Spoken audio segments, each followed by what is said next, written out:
All right, Kenny, ticket text, then the callers. If you're looking for Pistons and me making fun of Tom Gores, you can use Odyssey.com. Rewind, it is there for you. Kenny, what do we got? The feeling after that pick, relief. I was losing faith in that game for the most part. I'm glad they turned it around. For me, it was relief based on you needed 4 turnovers by Nick Mullens to survive. And I understand, I always say by a point or by 100, just win. For a day, that's fine. But we're not doing the post-game show. This is the post-mortem. The emotion has faded. Your buzz has worn off. Now it is, hey, before we turn the page, did we really play well? Not, kind of? Maybe? I felt a weird calmness when the Mullens pass was in the air. I'd seen it 1,000 times. The Lions were going to Lions, but this time it was different. That calmness was your heart actually stopping as you waited for the sweet embrace of death. That ball, when you see a quarterback cut it loose late over the middle, either the dude's wide open or it's a pick. And I know where my mind was at. Was definitely worried about an interception, Mike, but I'm glad they pulled it off. There's a lot of fall on the ball SOL text coming into the from the John Kaminsky play, I believe it was. Yeah. Yeah. Yes. Thank God they won, or Mr. Kaminsky would have been a very the power ranking of unpopular humans this week would be Gores 1, John Kaminsky 2. We're going to go into Dallas, and they're going to, nope, can't read that. Yeah, guys, I mean, happy holidays, but between the Gores texts and some of your Lions ones, can we keep it classy, San Diego? Please. Win a playoff game at home. That's all I was asking for at the beginning of the season. I think they can get it done. That's from John. Me too, but you got to play better than that. You have to, specifically the defense. 3rd and 27 and 3rd and 18 and Nick Mullens. Come on now. Let's go to Alex, 97.1. Alex, how you doing, buddy? I'm doing good. How are you doing today? Excellent. What's up?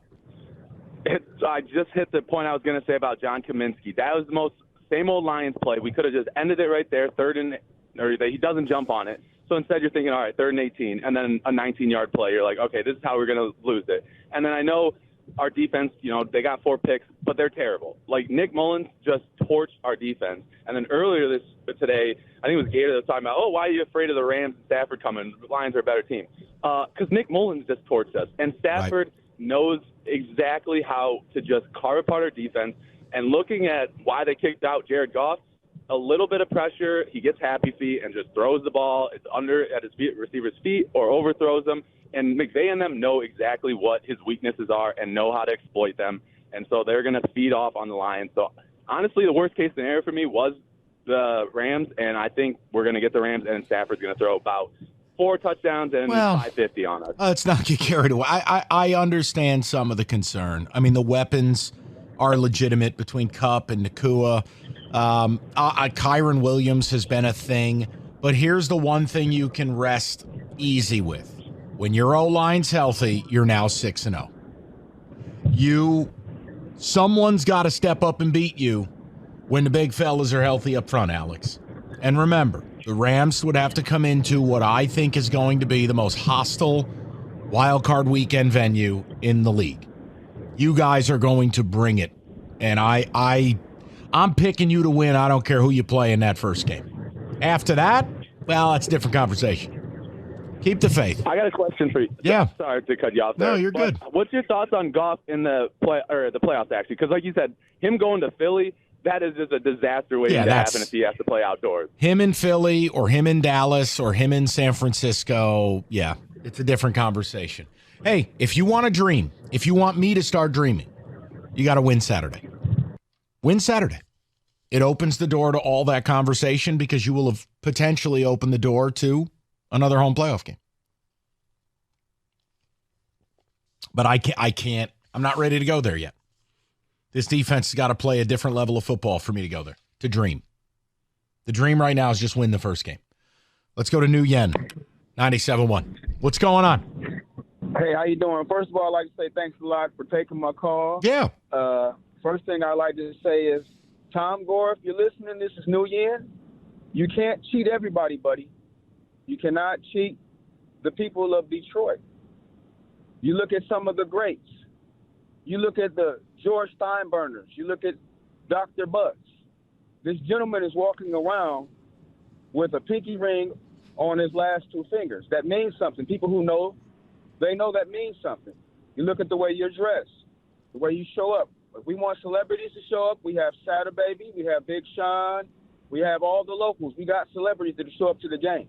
This guy, he knows absolutely nothing about the game. He doesn't understand that one mistake will lead to years of a backdrop. And here we are. The first mistake that he made is he passed up on our real coach, Chauncey Billups. So here we are, $75 million in the hole with this gentleman. He does not want to be here. God bless him, his wife is ill.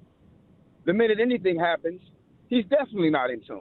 So we got an owner that's not in tune. He's only interested in making money because the Pistons are downtown. He's making more money than he ever made. And the fact that gambling has a lot to do with it now, too. This gentleman needs to listen to the voice of the people. This is New Yen. Listen to the voice of the people. Take a minority ownership, step back, and let the real people who really love Bill Whip, Bill Davidson, people who really love the Detroit Pistons, who really love Isaiah Thomas, who really love Bill Laimbeer, who really... I'd love it. I mean, listen, man, it'd be amazing because the reality is he doesn't want to be here. He lives in Beverly Hills. Oh, I do billion-dollar deals in Detroit. That doesn't benefit us. That benefits you. He's been an abject failure as an owner. Oh, I'd love him to do what Cuban did. Sell part of it, step back, have somebody else handle basketball. Be amazing. Now, Cuban will be hands-on while somebody else steps to the back, but you get my point. This man and his hiring practices have been a disaster. You don't end up here by accident. You end up here because you do the wrong thing consistently. And now, you can Odyssey.com rewind. Troy Weaver's going to go shopping. I gave you my complete thoughts. I'm not going back down that road right now. Let's go to Reggie in Detroit, 97.1. What's up, Reggie? Gentlemen, how are we doing today? Good, Reg. What's up? Well, I honestly don't even want to talk about the Pistons at this You don't point. have to. You can do whatever you like. 90 minutes later, it's not even worth my time. I'm sick. This was supposed to be a celebration.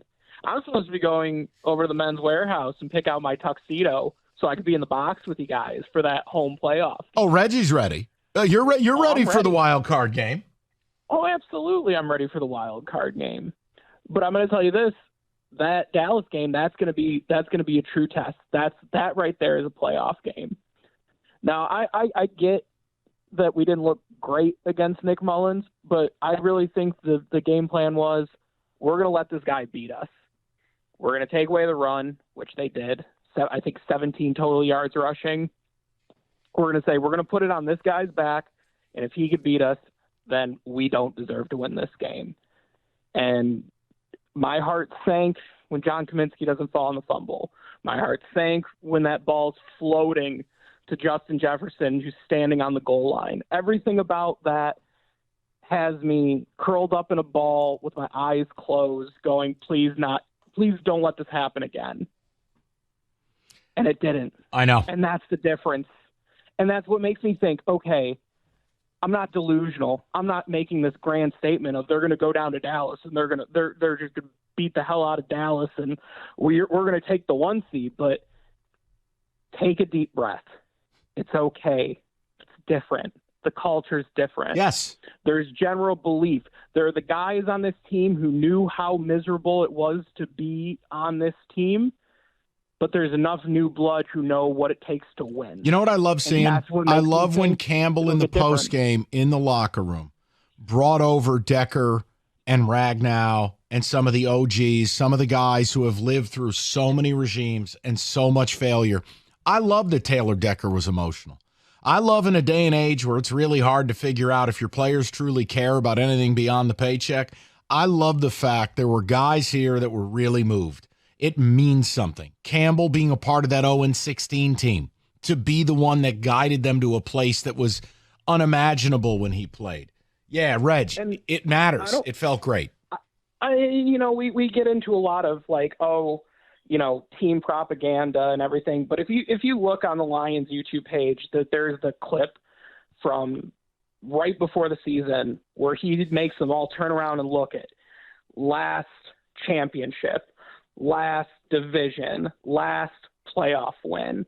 Yeah. And you let it sink in and you hear like how somber everybody is listening to 30 years, 60 years. And you get that feeling of this team knows how bad the city wants it because they want it. Yeah. And they want to fix it. And I think there's an incredible point of satisfaction with it. No, Reg, you're 1,000% right.